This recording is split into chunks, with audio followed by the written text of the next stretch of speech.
Welcome to Talk South Asian to Me. My name is Michelle. And my name is Anusha. Tune in every Thursday at 5 p.m. Central and hear us react to each other's stories about mental health and growing up in different South Asian households. And remember, this podcast is not therapy. Engage with what feels entertaining and resonates with you, and leave what doesn't. Okay, are we ready for our letter U topic reveal? Yes, so ready.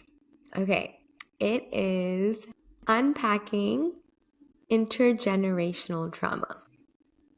Dun, dun, Dun, dun. dun, dun. I know. Twins. It really feels like that. Yes, they're such heavy words by itself. Yeah, exactly. Right? Like, Unpacking intergenerational trauma. That's that very sounds heavy like stuff. the beginning of like a saga, you know? Right? Oh my goodness. It kind of is. Yeah.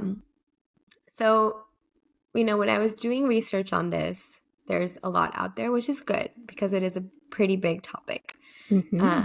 Just in general, like psychology research, even South Asian, not so much research, but like South Asian like blogs and articles that dive deeper into this concept and idea, and sharing stories and sharing people's testimonials and examples of how they experience intergenerational trauma. Like there was a lot out there. So I have just a snippet. So we're going to first kind of talk about intergenerational trauma, and then I'll go into how it impacts or how it is exhibited in the South Asian community. So the first article that I wanted to discuss is from verywellmind.com. Is called "What is Intergenerational Trauma?" Amy Marshall. It was posted in January 2022. And I'm just going to kind of share some quotes because I thought it was just, there was no other better way to explain it. I was like, oh my gosh, This is perfect. So I'm going to just kind of give some quotes. So the first quote I have is intergenerational trauma refers to trauma that is passed from a trauma survivor to their descendants. And it can also be referred to as transgenerational or multi-generational trauma. So people who experience this type of trauma, intergenerational trauma, they may experience symptoms, reactions, patterns, and emotional and psychological effects from trauma experienced by previous generations. And it's not just limited to parents or grandparents. It could go further back in your ancestry. Another quote that I thought was really good was, if you live with chronic stress or have lived through a traumatic event, certain responses activate to help you survive. And these are known as trauma responses. Yeah. And these trauma responses, right, are helpful for short-term survival, right? The survival mode, that term that we hear all the time. Yeah. But long-term, it can be harmful in both the physical and mental health. So when your brain learns the adaptive behavior necessary to keep yourself and your family safe, alive, these adaptations may be passed on to future generations, and it can be challenging to unlearn.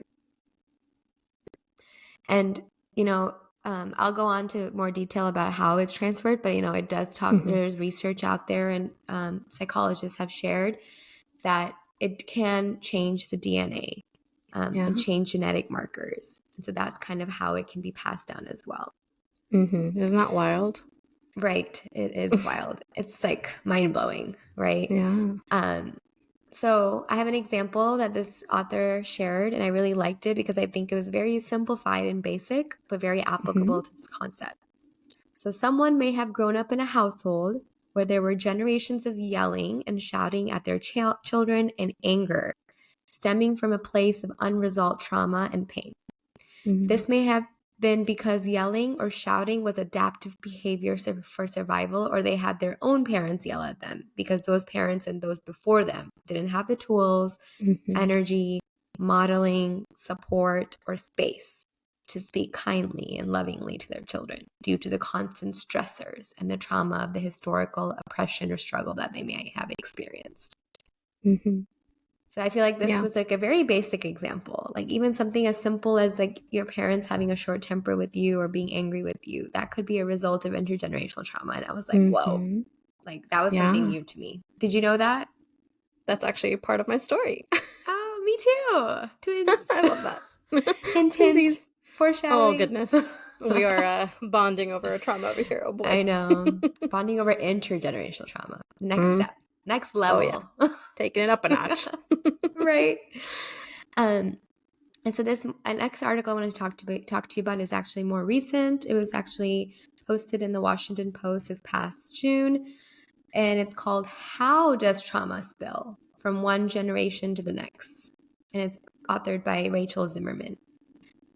So some research shows that trauma can affect a person's DNA and potentially influence the health of future generations far removed from the event, the traumatic event.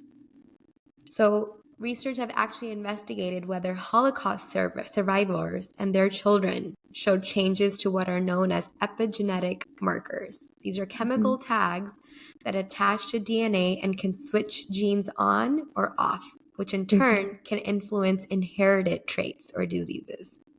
So that's pretty interesting, right? They looked at the children of Holocaust survivors to see if there was any like shared DNA epigenetic markers or changes in the DNA.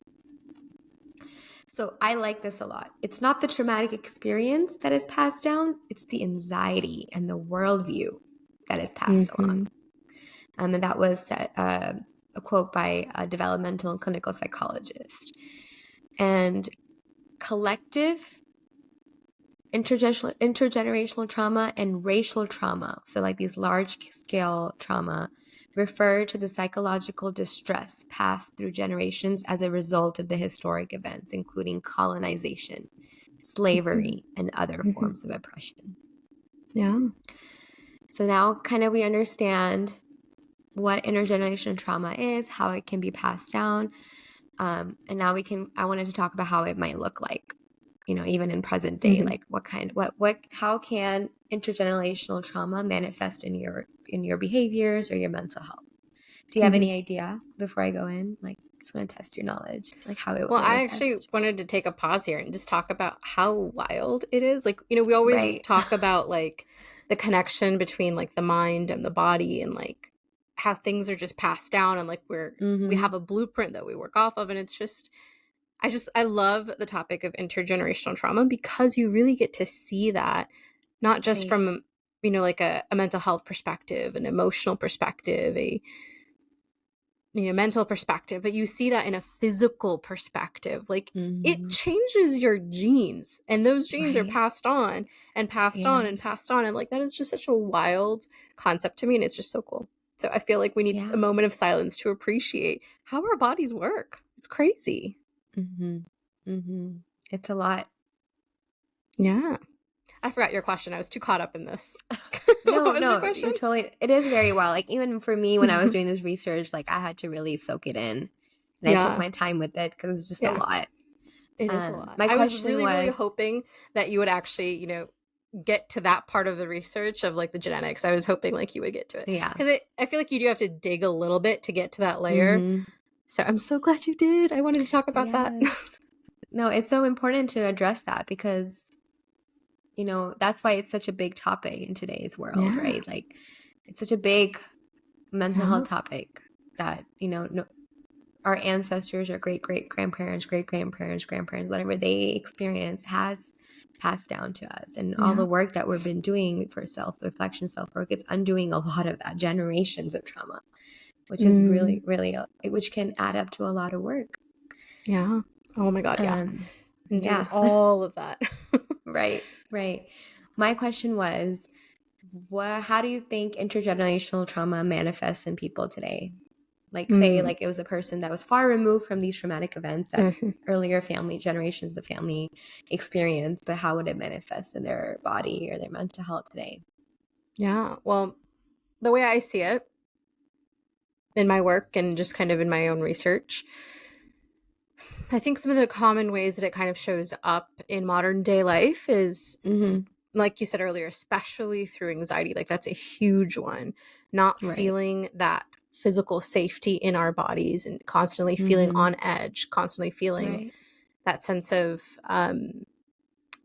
like the shoe's about to drop, that feeling of being out of control and needing to control everything, that imposter syndrome, even the people-pleasing behaviors, even depression, even.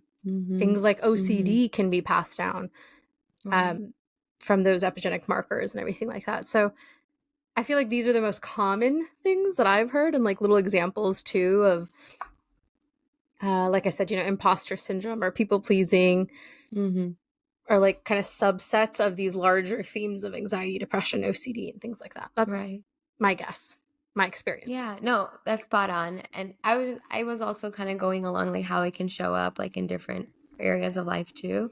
So like everything Mm, you said and also like, it can affect relationships with family members and yeah. romantic partners, sense of self, personal identity, so like the people pleasing tendencies, right? The Yeah. self-esteem that you talked about, communication patterns, parenting styles, and the overall mental health and well-being like you talked about, the anxiety and depression. Mm, So it can really, really manifest in so many aspects of our lives, right? yeah. Communication patterns, how we parent, Absolutely. how we how we act in our own relationships with family members and romantic Hmm. partners. It's so related to so many aspects of our life and how it can show up. Yeah. And I think another lens, excuse me, to think about it from is that it really does manifest in our worldview, Right. how we see the world to be good, bad, how we Right. see other people to be good, bad, all of Right. those things can get caught up in that too. And based on Hmm. those worldviews, your communication style, your relationship style, all of those things will also alter. Yes, exactly. So I also did a little bit of digging on to figure out, and this article also talked about it. It's called Understanding Intergenerational Trauma and Its Effects from Healthline. And I wanted to kind of learn a little bit about what are some causes of intergenerational trauma, what kind of events that are out there. So colonization, Hmm. enslavement, cultural Mm, genocide, such as the loss yeah. of language, culture, and traditions experienced by the indigenous people of North and South America, forced migration, including the recently forced displacements of millions in Syria, Myanmar, and Ethiopia, separation of children from family members, right?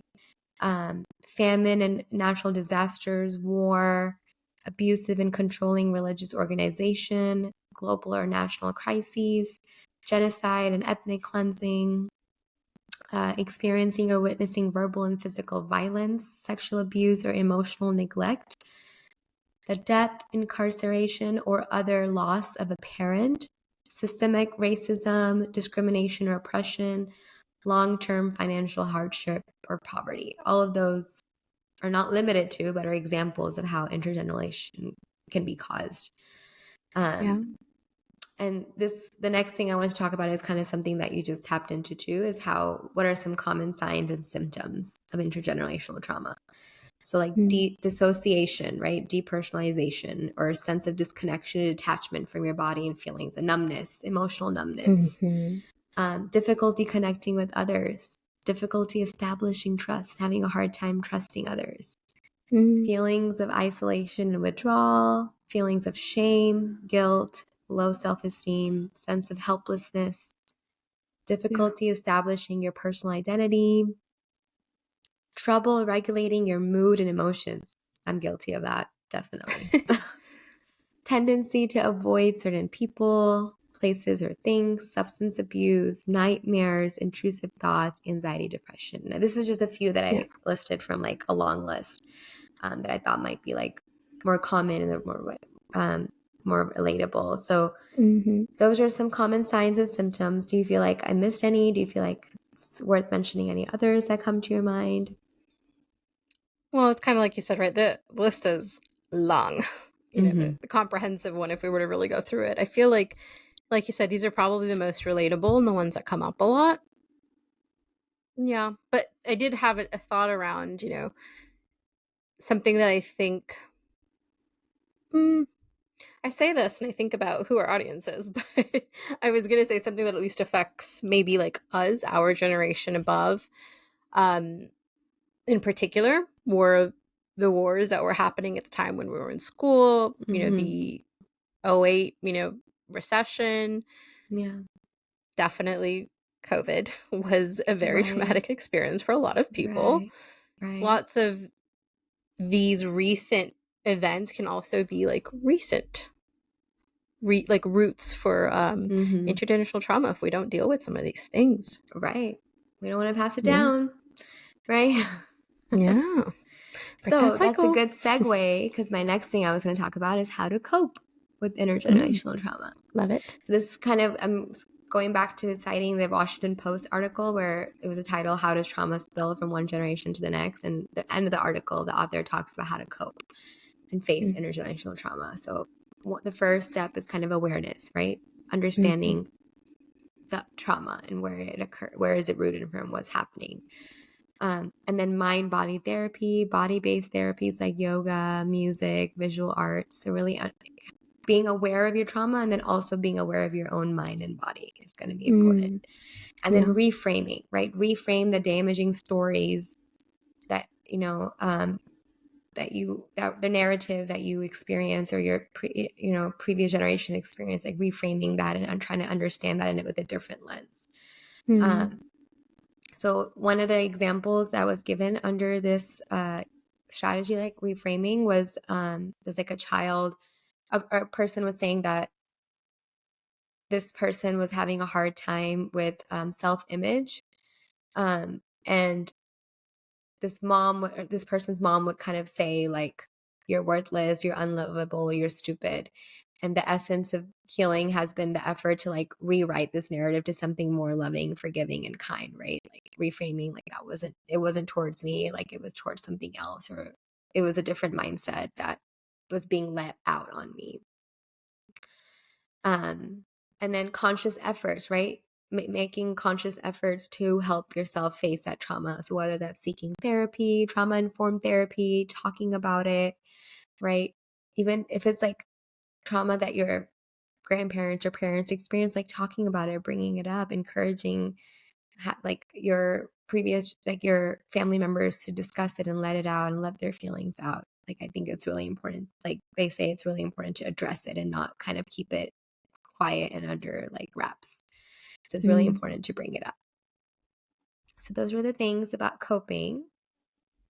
So now we're going to go into the South Asian community. Are you ready for that? Totally ready. So excited. Yes. Okay. So I found this article on Teen Vogue written by Pooja Shah, and it's called How Intergenerational Trauma Impacts the South Asian Community.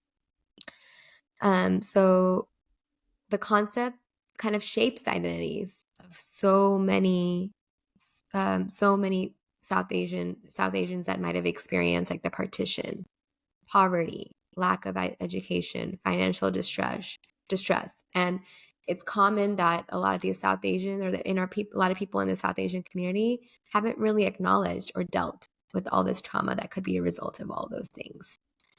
There was a 2020 study that explored South Asians and their rates of mental health issues and how often they seek treatment. And the study found that South Asians do experience high rates of mental health issues, but they don't seek treatment. And one reason, right, is the stigma behind mental health, but also like the cultural idea that like, you need to look into your family or culture or religion to seek that support. Or, if you seek support outside of your own family or culture or religion, you're seen as a failure. Disloyal.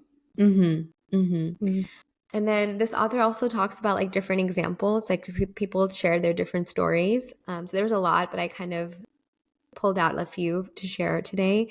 So there's this 29-year-old female, and she kind of was told and being judged for having her own opinions, right? Being like speaking out her own opinions. And this judgment that she faced was actually a trickle-down result of intergenerational trauma. And she was forced to modify her behavior to accommodate her family, right? Like because women in her previous generations were expected to not speak out, to stay quiet, right? That's kind of how the expectation was. And so she had to realize like, this is intergenerational trauma. And then, it's okay to have her own opinions. It's not like it's okay to be who you are. She also like talks about like her grandma like made comments to her like, I feel so bad for whoever you marry because you have so many opinions. Oh boy. Right? So, even like these comments can be hurtful, but also Yeah. rooted in this intergenerational trauma that, Yeah. no matter who you are, if you're a female, you need to stay quiet and not speak out, or else you'll be judged or you'll be forced to change your behavior. And then I think you might have said this in a previous episode or maybe in a previous conversation. So I was like, oh my gosh, I need to tell this on the episode because so there's another person, Jashima, that shares her experience about intergenerational trauma, and this person explains it by inheriting an unpacked suitcase without knowing what's inside it. I feel like you said that, right? Have you said that before? I said that in Something relation to about time suitcase. management last time. Oh, Yeah. you did? Oh my gosh. Okay, well, another suitcase analogy. I love it. So intergenerational trauma, the way it works, right? It's passed down. So Mm-hmm. you're basically adopting an unpacked suitcase without knowing what's inside. And as you open it up, right? If you choose to open it, it's like the can of worms. The unresolved traumas flow like a river, and you've never seen, but you're still drowning in it unless you actively work to get out of it. And I thought that was such a good analogy. I was like, oh my It's gosh, powerful. that is powerful. Mm-hmm. So that was one article. And then another article was actually from SouthAsianTherapist.org. Love it. It was called, yeah, I know. I was like, whoa, yes, I love this. But it's called What is Intergenerational Trauma by Nadia H. And then this author kind of dives a little bit deeper when it comes to intergenerational trauma and the mental health therapy work that, therapists do. And so some of the common South Asian events that might have caused like intergenerational trauma to like more recent generation is the Sri Lankan Civil War, the partition of India, the expulsion of South Asians from East Africa, and then even something as our grandparents' upbringings where they witnessed domestic violence or were victims of abuse. So those are some experiences and events and historical events that South Asians might have experienced that might have been passed down through intergenerational trauma. Yeah. So this author kind of, and I'm trying to see. Yeah, so that's kind of a little bit about the South Asian background in intergenerational trauma. Any thoughts? Lots of thoughts. Mostly around, the connection. I think a lot of what you said will be reflected in like my story that when I talk about it today. And so I'll wait before I say any more on that. But I mean, yeah, like these are really big things that have happened recent-ish history that I think can affect us. But like you said, it's not just these like civil wars or, forced, what's the word? I'm like blinking, but like being forced out of Expulsion your or like, homes yeah. and, all of that. But it can also be a little bit closer to home, not quite so global, could be like experiencing domestic violence, experiencing, like personal family oriented traumas too, that can cause these intergenerational trauma cycles to happen. Right. So I just wanted to point that, out of like, it can be quite big. It can be quite, small and related only to like family units or, whatnot, communities, etc. I think that's a really good point because I know like in the beginning I talked about it, right? It could be something as simple as a thinking pattern or a behavior that was passed down versus like, anxiety or depression from a historical tragic event. It's a big spectrum. But at the end of the day, it's really important to remember that no matter how big or small these historical experiences or events, right, they do trickle down, and they do pass down through generations. And I feel like I don't know this, right? I don't quote on this to me, but like maybe like in today's time, there are more South Asians seeking mental health support and treatment, back compared to hopefully back in 2020, that study I shared. So like hopefully like there's work being done to undo right those generations and generations of trauma or like resolving that trauma, but it's so much work and it can be so exhausting. Oh yeah. And I think that's so important to realize is it can be a frustrating process and it could be sometimes a painful and uncomfortable process, Yeah. but you have to have compassion with yourself exactly for that Right. reason, because you're the Right. reason you're breaking Mm-hmm. the cycle for you, Mm-hmm. but also for future generations. And Right. also even like previous generations, even sometimes, right? Like if you Mm-hmm. can break the cycles and create change for yourself, sometimes there might be more space to model and have conversations with like Mm-hmm. parent generation, grandparent generation. Mm-hmm. Maybe nothing will necessarily change, but Yeah. maybe little things can change. Right. Right. And that's It's a quite a big, burden big, to bear, but it's right. important to give grace and like compassion for oneself, and like you're doing it. You're taking that hard work. Nobody else did Mm-hmm. it before you. Right. Right. Okay. So that was my research. Are you ready for my Mm, story? so ready. I feel like you're going to learn some new things about me and my family, I I think guess. so too. Yeah. I feel like I'll learn the same about you. It'll be like, oh, I had no idea. I'm ready. Okay. So I feel that out of all these topics I've researched, this had the most. So it's kind of really eye opening and reflective for Mm, me. Like as I was doing okay. the research, I was like, oh my gosh, like this is real, or like this is so Mm, applicable to this and that, you know? So I kind of wanted to focus a little bit on like the behavior and thinking pattern of like short temperedness. And when I say short temperness, I don't, in the context, I don't mean like, oh, like every single thing you get upset at, right? Like it's yeah. very like contextual, like it's in context, like Yeah. getting irritated easily, or, you Mm-hmm. know, having passive aggressiveness, like that's what I mean Mm-hmm. when I say short temperedness. Yeah. And I do think it's strongly related to like my family's intergenerational trauma. And I didn't think about that until now. Mm, Um, so I kind of wanted to share some context on the historical traumatic experiences and events that my family went through in the past. So the most recent and obvious one is immigration, right? Moving to a mm-hmm. new current country during adulthood doesn't sound easy. My dad was born in Bangladesh, and him and his family lived a very comfortable life there. And there was actually a civil war in Bangladesh. Maybe I think he was 17 years old. Yeah, he was in Mm, high school, later high school, and I believe it was a genocide. I can't remember what it is, but there was a point where like him and his family were like held at gunpoint, like they were forced to mm, leave their home, like completely drop everything. Like he left.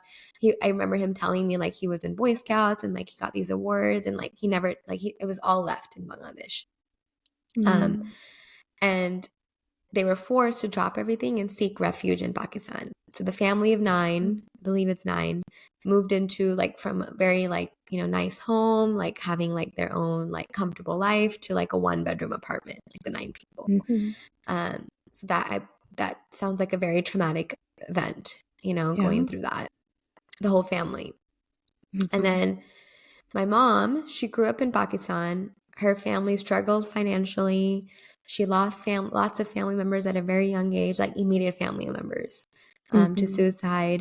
My grandma also experienced, like, so my maternal grandma, my mom's mom, experienced domestic violence in the Mm, household. And my grandpa was not really a present father to my mom and her siblings. So a mm, lot of the older brothers, like my mom was the youngest of all the brothers and sisters. uh-huh. And so like the older brothers, the oldest brothers were kind of taking that father figure role at a very young age. Mm, Um, and my grandma actually passed away when my mom was 13. And so she moved in wow. with her oldest brother and his wife, who kind of cared for her and raised her from that age.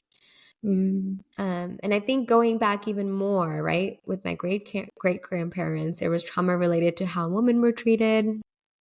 Um, it's so interesting that trauma can affect the DNA, which can be passed down. And I think my parents didn't really know how to and understand the importance of working through these unresolved traumas.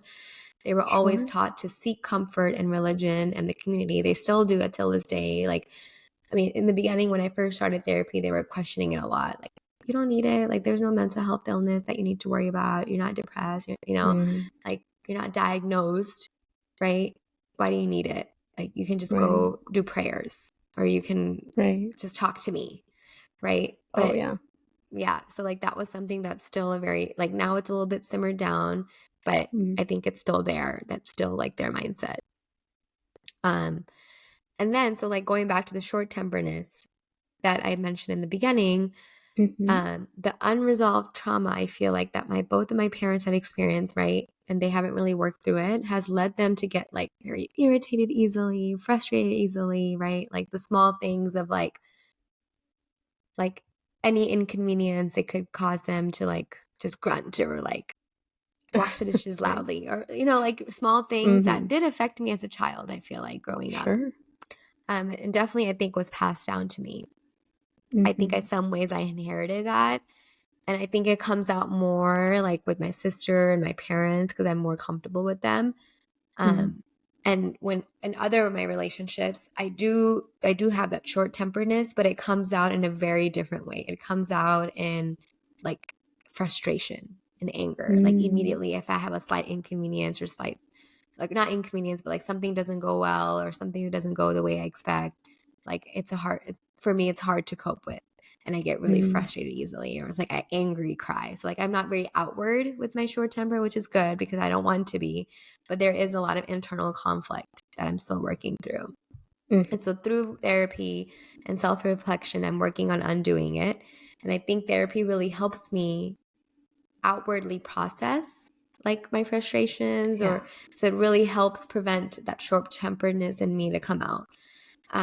And I always forget, right? We just mentioned this, that when we're doing this work in therapy, it's not always easy because we are undoing like so many generations of trauma, and it's so deeply rooted. And so this helps me better understand, like sometimes I do have, like, it's not a straight line, right? Doing work and doing therapy. So like when I have setbacks or when I don't do as well as I want to, when it comes to my coping with short-temperedness or frustrations, like I get upset at myself, but I have to remind myself that it is undoing generational trauma and resolving generational trauma.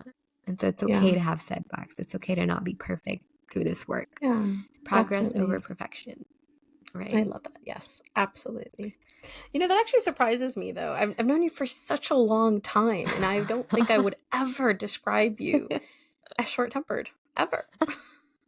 I know, it doesn't even come out of my work. It's literally just all internal.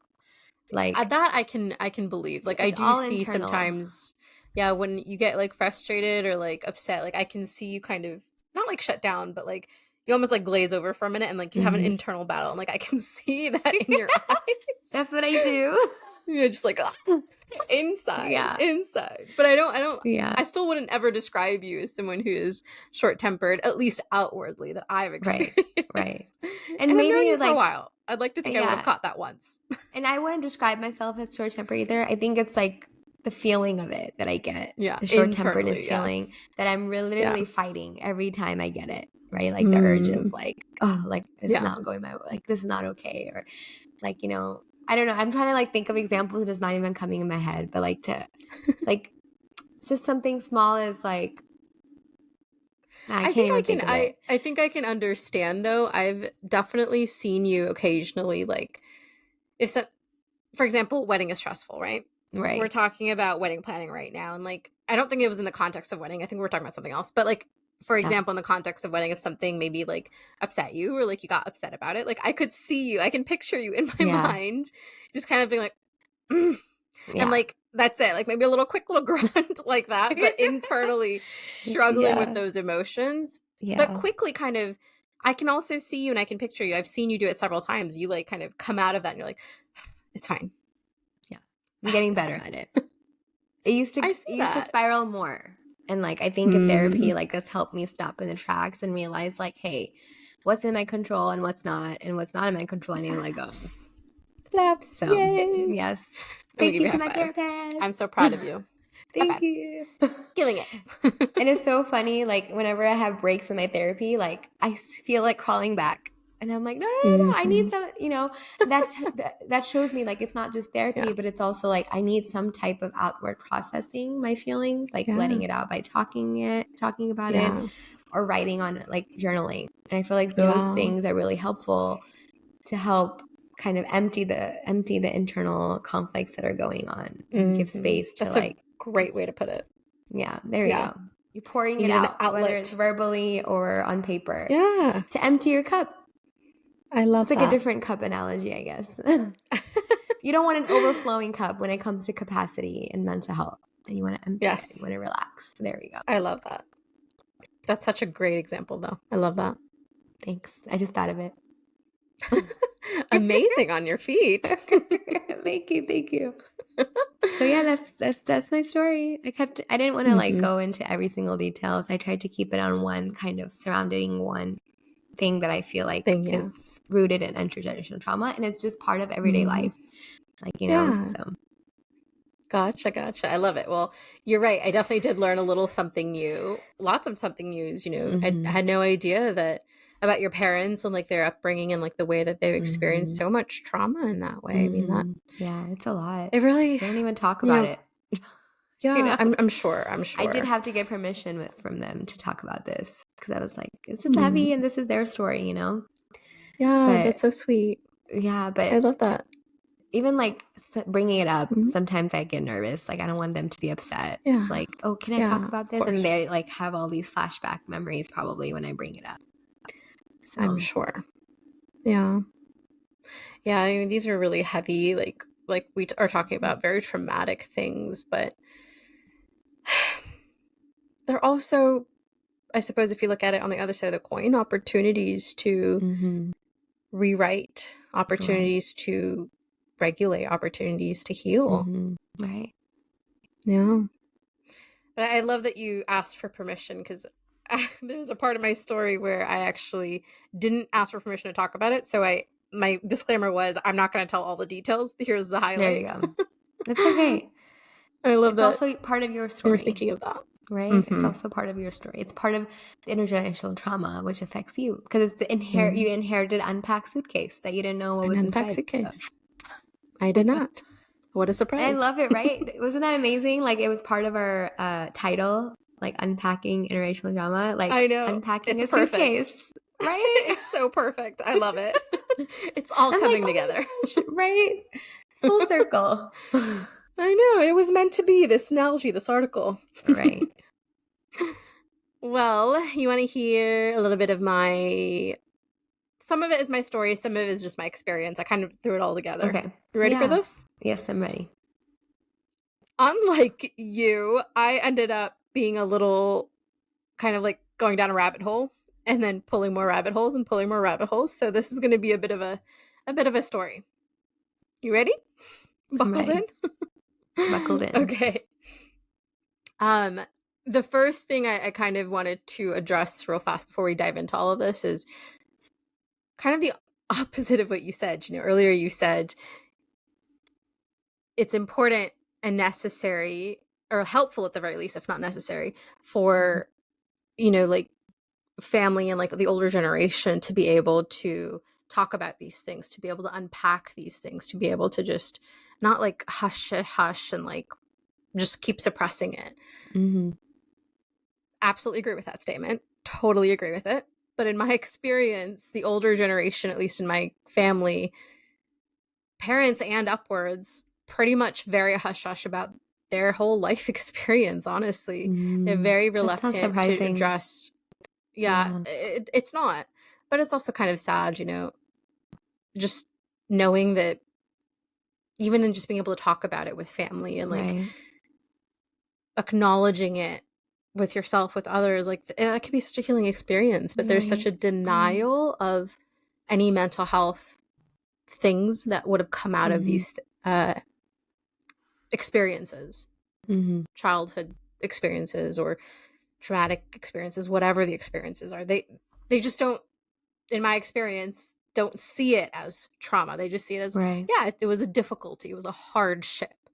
And it's so heartbreaking because there's such a, whether it's a denial or lack of awareness or just an absolute refusal to see it as maybe it was more impactful than you're letting yourself believe. Right. You know, and unfortunately what that means is if that's kind of the rhetoric and the story that they stick with, then that pushes the problem another generation until somebody decides to step up and say, you know what?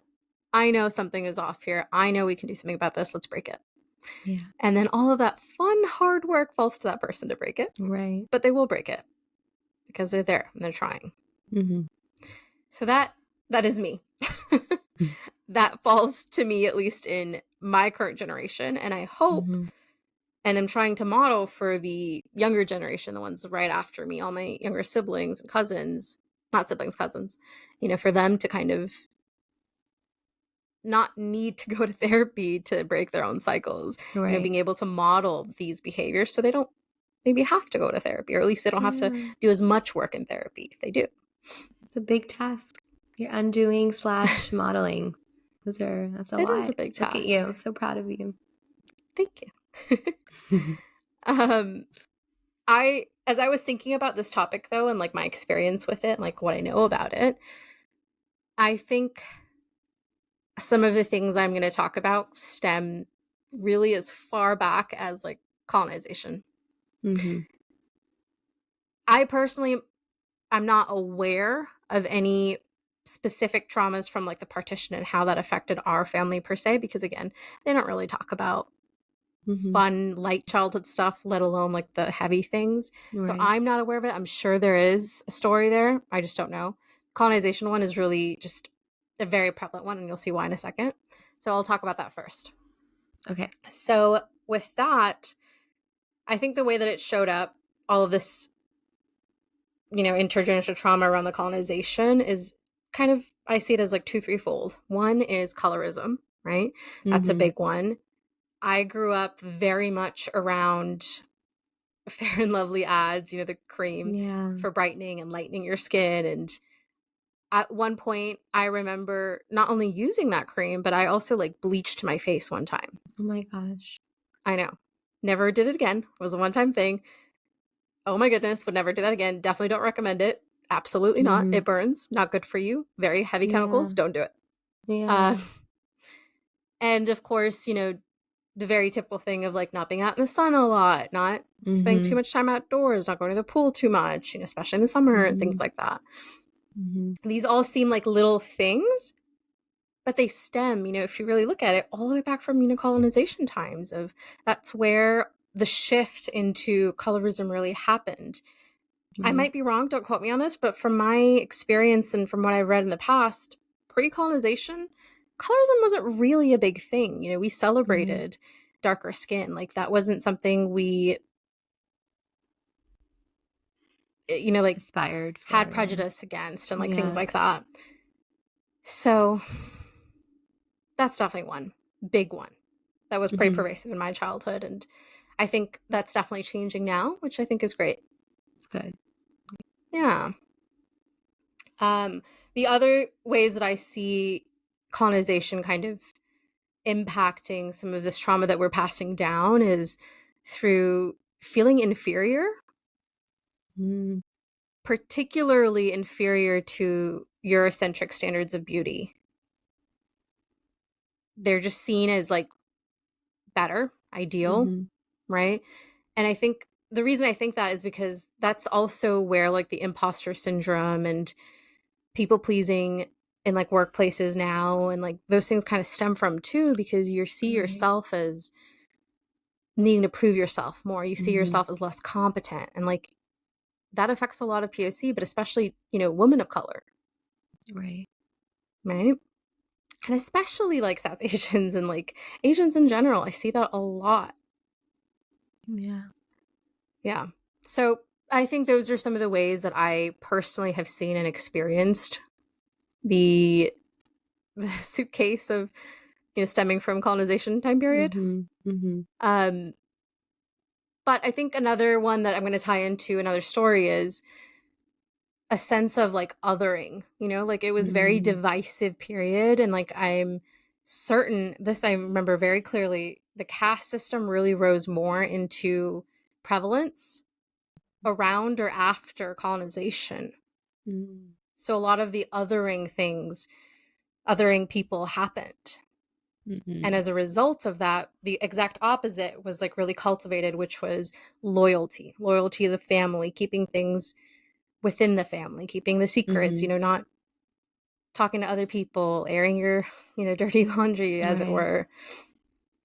were. So speaking of loyalty to family, my next story is more on how a lot of our cultures can sometimes give way towards codependent or enmeshed relationships with parents, and basically what that means is like there's really not very good boundaries there. What your parents feel, you feel, what they want, you want. There's close like enmeshment, codependency on one another, and not healthier boundaries around, okay, you're the caregiver, I'm the, the kid, things like that. Right. So in relationships like that, what you talked about earlier, if parents don't know how to like regulate certain things, like their emotions, their anger, it can create a lot of anxiety, right? It can create like you're walking on eggshells, like you never know, like the thing that you say or the thing that you do, how will that,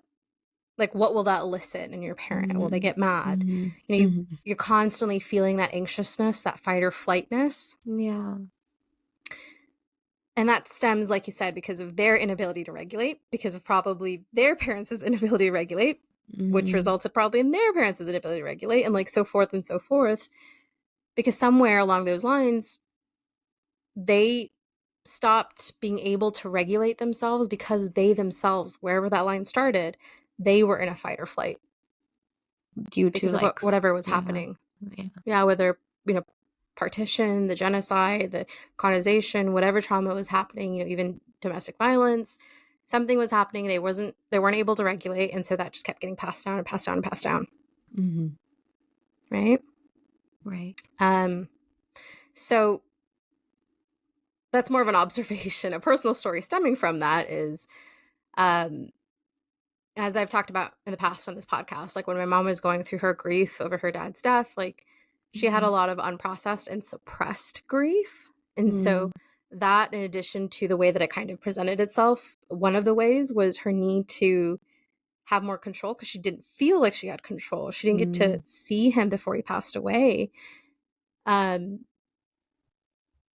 Coupled with that time in my life when I was, I think, middle school or high school, and I was seeking my independence. And as you can imagine, we really like clashed up against each other. And so when she was in those spaces, she wasn't able to regulate. She didn't know how to regulate or how to process her emotions. And my mom's kind of a physical discipliner. Like that's just, she's a disciplinarian. And so when she gets angry and like triggered, like she would either like, kind of like slap me with the back of her hand, or she, I don't know what it is, but like the maternal women in my life are very pinchy. My mom's like I don't know why, where they get it from. On the side of my it leg. goes back. Yeah, exactly. It The side of your there. leg, on the arm. Just kind of like pinching you. It's like, what is happening? But that was her thing. And like, obviously at that time it was a little bit more, pronounced and like difficult. But looking back now, like we've talked about it, and like she shared with me an example, and like she says that's not true now, but she told me this a while back, so I don't know what's going on there. But she said that her mom, my grandma, when my mom was in school and got like bad grades, one time she took a pencil and like poked her in the ear, like really poked her. The mark is still there. Oh my god. I don't know if this is a true story. I really don't. She said it was, and then she said it wasn't. I have no idea what's happening there. But what I do know is I wouldn't really be that surprised. I mean, my grandma is a very sweet person. I can definitely not see her doing that. But I wouldn't be surprised if at that time, at that age, when she was a mom and, she was in school, like, I wouldn't be surprised because they were pretty severe disciplinarians physically. From what I know of, like, parents in India at that time and, like, all of that. So it makes sense. Like my mom has never done anything where she's left a mark on me. She would pinch me and that would hurt, but like, okay, it's not leaving a mark on me, So I bring that up to point out that rationale that sometimes like parents have of like, well, you don't even know. I don't even do half of the things that I had experienced, I point this out because I think it's important to recognize that in their own way, each generation does truly try to do better, but there's just a lot of gaps still. Yes, exactly. Yeah. It's cool that you and your mom tried to talk about like her, like the pencil thing, or just discussion. It sounds like your mom was a little bit open to talk about it, which is good. That's progress. Yeah. I think it was in the context of once I was a little bit older and I was like, we were talking about, we had a conversation once of, how disciplinary measures like corporal punishment and things like that here in America are seen definitely as like physical abuse versus Right. some families see them as like, this is normal corporal punishment. Like, what Right. is the line Right. there? And Right. I This think is we like a had a conversation conversation. about it. Yeah, because Yeah. she was like, or we were talking, I don't remember the context, but like, I think one of our cousins or somebody we knew, some distant person had called the cops on their parents for this reason. And it was that debate, like nothing happened. CPS was like, no, this isn't physical abuse. Like this is just within the realm of like acceptable corporal punishment or whatever. But like, that's why this conversation came up. Right. Random side note. Okay. I'm remembering that conversation now. It's kind of funny. Anyways, other things that I've seen that can get passed down, that I think can loosely relate to this idea of loyalty Okay. is when parents want you to fulfill certain expectations or certain dreams they have that is unfulfilled for them. And if you feel guilty and like you're stuck in that enmeshed relationship with them and you want to fulfill it and you actually end up truly fulfilling it, then you no longer did what you wanted to do. Right. You might regret You can it. go either way. You can either absolutely be like, you know what, child, do whatever you want, or you'll repeat the cycle.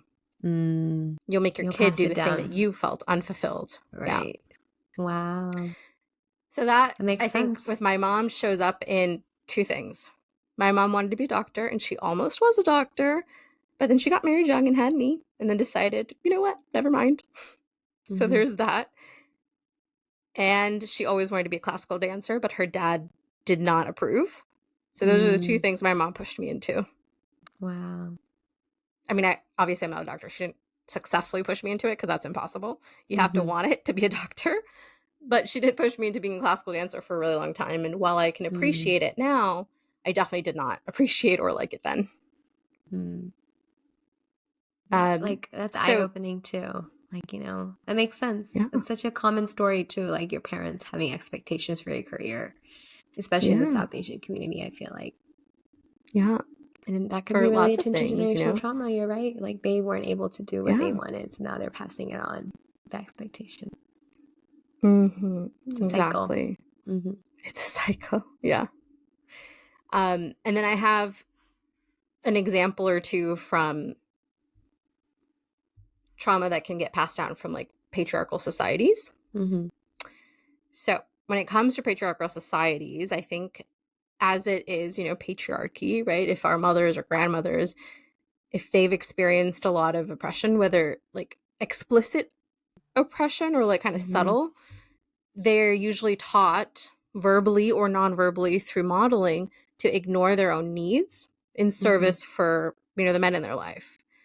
And if they're learning it, they're modeling it, whether or not they say it to us, we're learning it, right? So unconsciously, we might even gravitate towards relationships like with partners that kind of uphold the same patriarchal standards. Right. Yeah. So subconsciously, that makes sense. Yeah, exactly.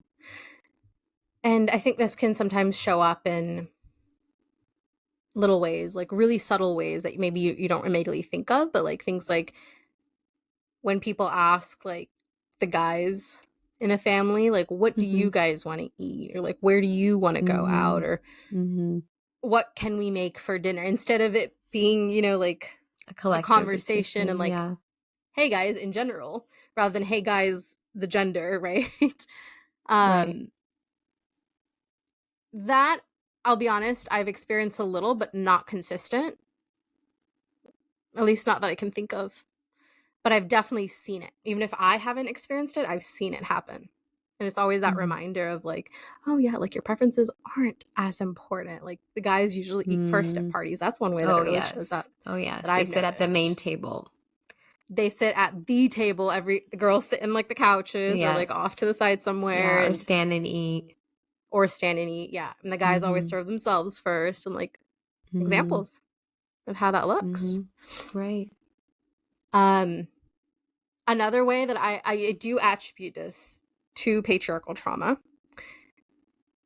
In particular, it's pushing through to hustle and function and do your duties and do your responsibilities despite painful periods and being sick. Right. Because you know what? It's not a big deal. You got to suck it up and keep cooking, keep taking care of the kids. You got to keep running the household just as normal. Oh. Keep going to work even, be normal as if Mm-hmm. everything was normal. That was definitely 100% modeled and kind of told to me too. But that's more so I know now that that's like my mom's trauma. That's her stuff. Mm-hmm. She never felt the need to like slow down or like she always felt the need to keep going, keep moving. And like, to be honest, I actually don't know anybody in my, like any woman in my life who I can really point to right when I was growing up, maybe not anymore, but when I was growing up and say like, oh, they took the rest when they needed it. No, Yeah. they were the ones who cooked. They were the ones who, sick or not, like they showed up. Right. Expectation. Yeah. Mm-hmm.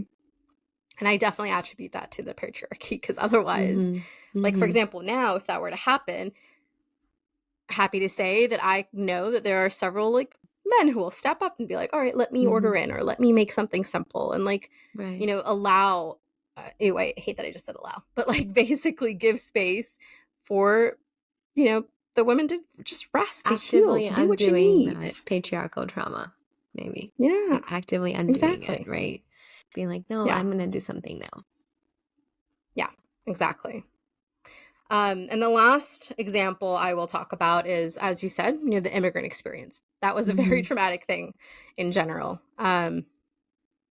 The circumstances of our immigrant experience story is, at the time, there was this huge, like, family drama around money and, like, betrayal and, like, almost, like, cliche level. But there was a lot going on there back when my parents were living in India. And I think I was just born. I was like really young. I have absolutely no recollection of this. Okay. But it was a time that was incredibly stressful and incredibly anxiety inducing and surrounding a lot of anger. For good reason that a lot of my family felt at that time. Again, I wasn't conscious of any of this. I was like one maybe, but I've pieced together and I've been told this story. Okay. And I won't go into the details because one, it doesn't really truly matter, and two, that is not my story to tell, so I'm not going to. But essentially, like, that was a circumstance in which my parents essentially had to leave their home. Not choose to leave their home, they had to leave their home. And so my parents decided to come to America, and it was from there on pretty much a very, typical immigrant story, like, what is it, $8, $12 in my pocket came to the United States kind of story. And I remember that at that time they were basically building their finances back up. They were basically building their life back up, and it was almost like day one. They were building their life, their finances, everything from scratch. And that's the thing I want to talk about, the finances aspect in particular, though, of this immigrant story, because it's a big one, I think. I don't know about you, but in my experience, not just in my family, but in a lot of like the clients that I work with, nobody really talks about finances. Yeah. We're not big on that. We're very hush hush on finances, as You we don't want talked to about in previous share. episodes. Yeah. Yeah, we don't want to share how things are, but we will go out of our way, put uncomfortableness for our financial strain in order to give to people. Yeah, Right. that very people pleasing behavior. Right. Yeah, so that's what I experienced. Now, having said all of that, I was still pretty young, and I was pretty much kind of in like la la land for the most part. I was a very like flexible, happy-go-lucky kind of child, so I wasn't really aware of all of these stresses as much, that I don't think it had much of an impact on me.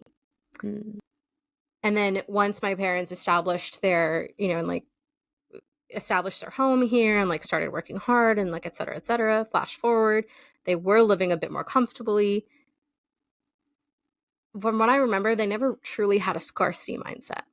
They never had a have to hold on to it, have to, like, there's not enough of it, hoarding it. From what I remember, I don't remember any of that. They've always been pretty much abundant. Money comes, money goes. They were very charitable. Yeah. but we still never really talked about finances. That was just the general idea of, hey, don't worry about it. Money's money. Yeah. We're not going to do that because you don't need that. But like, money's money. It's okay. You know? Yeah. So the way that impacted me was that, one, I had no education around money. So as an adult, I had to learn all of the, what does it really mean to have a credit card, bank account, money, and like basic things, and like how do you save, how do you, all of those things. The other really big impact, other than the very hush-hushness of it, was guilt. Anytime I spent on anything, I felt really, really guilty, particularly on things like, I guess what you can consider frivolous, self-indulgent type of things. Mainly because I didn't know, right? When I was growing up, I didn't, and even now, I have no idea how comfortable or uncomfortable my parents are on the day-to-day. I don't know how much is in their savings, right? So anytime like they would spend on me when I was growing up, or even now as an adult, even when I spend on myself now, even though I know how much finances I have, I feel that guilt of maybe I shouldn't, maybe I should save this. You never know.